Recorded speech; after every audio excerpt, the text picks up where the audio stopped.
नमस्कार दोस्तों, स्वागत है आपका रैंडम बस का और एक एपिसोड में।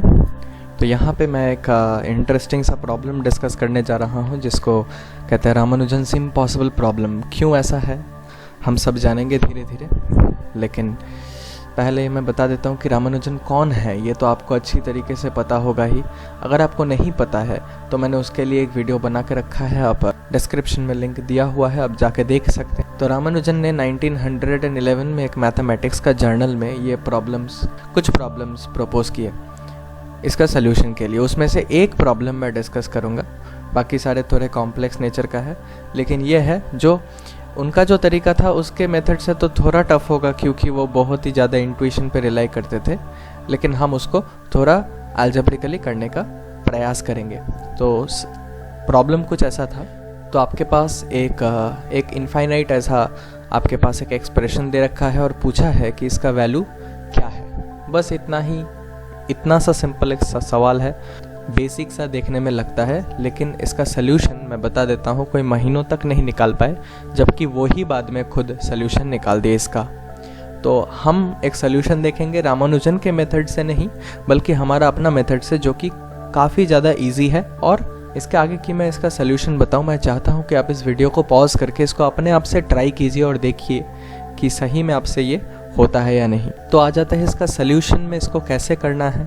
तो ये रामानुजन का प्रॉब्लम था, सल्यूशन उतना आसान तो नहीं होगा, लेकिन मैंने कुछ सल्यूशंस देखे हैं। ये सच बात बताओ तो ये मेरे से भी नहीं हुआ था, लेकिन कुछ सल्यूशंस मैंने देखा है, उस पर सबसे इजी एक सल्यूशन है। कुछ ऐसे बनता है वो। सपोज़ मैं ऐसे मान लेता हूँ कि मेरे पास एक फंक्शन है जो कि है n टाइम्स n+2। तो इसको मैं ऐसे भी लिख सकता हूँ, n+2 को √n+2 होल स्क्वायर्ड।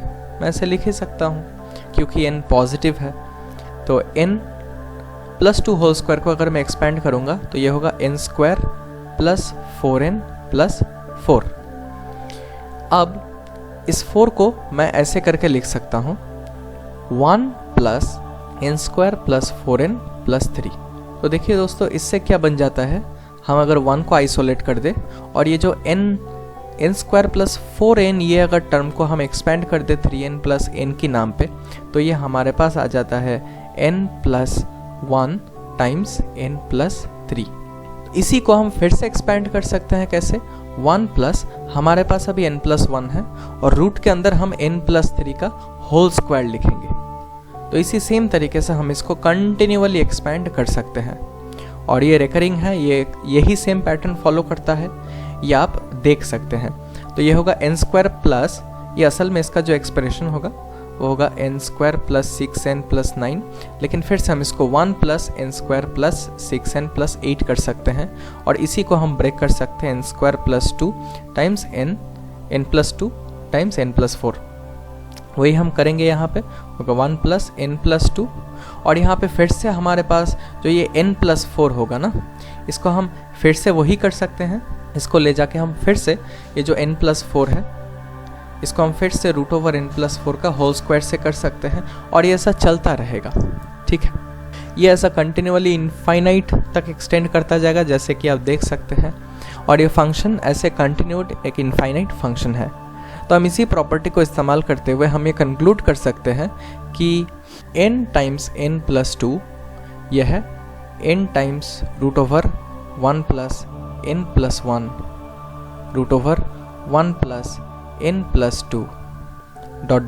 ऐसा चलता रहेगा। तो अब हम अगर इस n की जगह सिंपली 1 बिठा दें तो हमारे पास आ जाता है 1 × 3 यानी कि 3, और ये जो एक्सप्रेशन आ जाता है ये आता है 1 + 2 टाइम्स 1 + 3 टाइम्स 1 + 4। ऐसे करते करते आपके पास चलता जाता है। तो यही जो एक्सप्रेशन है इस पूरा एक्सप्रेशन का वैल्यू हमारे पास उठ के आता है 3। मैंने ये एक बहुत ही आसान सा सल्यूशन बताया, इसका कई सारा सल्यूशंस है, उसमें से सबसे कॉम्प्रिहेंसिव सल्यूशन ये है। आपके पास अगर कोई और इजी मेथड है इसको सॉल्व करने का, आप बता सकते हैं। तो अगर हम इसको ऑन एन एंड नोट, अगर हम रामानुजन के सल्यूशन का बात करें तो वो बड़ा ही कॉम्प्लिकेटेड सा एक एक्सप्रेशन था। चलिए वो देख लेते हैं। तो यही जो नेस्टेड रेडिकल है, असल में इसको नेस्टेड रेडिकल भी कहते हैं क्योंकि आपस में नेस्टिंग करके बना हुआ है, आप देख रहे हैं। तो रामानुजन का जो सल्यूशन था वो कुछ ऐसा था, वो उनका जो नोटबुक था उसका चैप्टर पहला नोटबुक में चैप्टर 14 का 4th एंट्री था, उसमें कुछ ऐसा लिखा हुआ है x + n + a। अब चूँकि उनका नोटबुक्स का कोई भी स्टेटमेंट्स का ऐसा प्रूफ नहीं है, वो बहुत हाईली इंट्यूटिव हुआ करते थे और ये ग्रैस्प करना शुरू में, और किसी भी तरीके से किसी भी एंगल से तो काफ़ी कॉम्प्लिकेटेड है, लेकिन इनका कुछ सोल्यूशन ऐसा ही था। तो इन्होंने बोला था कि आप वैल्यू से रिप्लेस कर दीजिए यहाँ पे, तो आपके पास जो है वो आंसर आसानी से आ जाएगा। ये था उनका दिया हुआ सोल्यूशन, वो जो ऐसे अचानक से डिस्कस किए थे एक जगह पे जहाँ पे ये साइटेशन मिला है उनका। लेकिन मैंने जो मेथड डिस्कस किया वो एक बहुत ही जनरल सा सिर्फ सोल्यूशन निकालने के लिए एक मेथड है। बहुत सारा मेथड्स हो सकता है, और ये मेथड अगर आप डीप मैथमेटिकल स्टडीज़ में जाएंगे, थ्योरेटिकल स्टडीज़ में, तो ये मेथड हो सकता है कि सफिशिएंट नहीं हो, क्योंकि वहाँ पे फिर से बहुत सारा फैक्टर्स आ जाता है। बाहर से ये एक मेथड रहा सिर्फ वैल्यू निकालने के लिए, सिर्फ एक इंसाइट पाने के लिए कि चीज़ें किस तरीके से बिल्कुल out of the box concept से फॉर्म हो सकता है, बन सकता है। यही था रामानुजन्स इम्पॉसिबल प्रॉब्लम। अगर आप चाहते हैं तो मैं इसका एक डिटेल्ड एनालिसिस और हिस्ट्री जोड़ के मैं एक वीडियो इसका बनाना चाहता हूँ। अगर आप चाहे तो कमेंट करके बताइए, और अगर आपके पास और कोई इजी मेथड है तो आप ज़रूर नीचे कमेंट करके बता सकते हैं। अगर आप मेरे चैनल में नए हैं तो सब्सक्राइब कीजिए, अगर वीडियो अच्छा लगा तो लाइक कीजिए। आज के लिए बस इतना ही, मिलते हैं अगले वीडियो में। शुक्रिया।